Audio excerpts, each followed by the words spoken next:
Iran, Israel અને America વચ્ચે ચાલી રહેલા ભૌગોલિક રાજકીય તણાવની સીધી અસર હવે ઉત્તર ગુજરાતના કૃષિ બજાર પર પણ જોવા મળી રહી છે.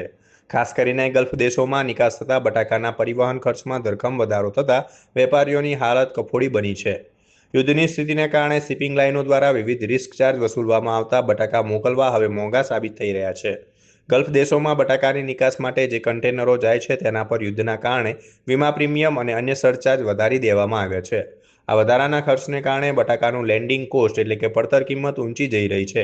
પરિણામે બનાસકાંઠા અને ઉત્તર ગુજરાતના અનેક નિકાસકારોએ હાલ પૂરતી નિકાસ ઘટાડી દીધી છે અથવા તો અટકાવી દીધી છે.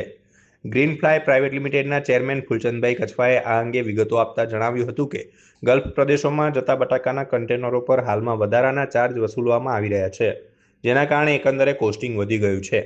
જોકે માર્કેટમાં ટકી રહેવા માટે અમુક વેપારીઓ નુકસાન કે ઓછો નફો વેઠીને પણ વેપાર ચાલુ રાખી રહ્યા છે.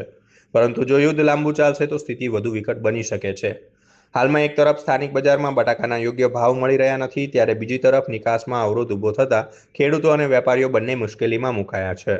જો આગામી દિવસોમાં યુદ્ધની સ્થિતિ શાંત નહીં થાય તો બટાકાનો સ્ટોક અને તેની બજાર કિંમત પર માઠી અસર થવાની પૂરેપૂરી સંભાવના છે. દરિયાઈ માર્ગે જોખમ વધતા નૂર ખર્ચ વધ્યો. મોંઘા ટ્રાન્સપોર્ટેશનને કારણે વેપારીઓ પીછેહટ કરી રહ્યા છે. નિકાસ ઘટતા સ્થાનિક બજારમાં આવક વધવાની અને ભાવ ઘટવાની દહેશત વર્તાઈ રહી છે.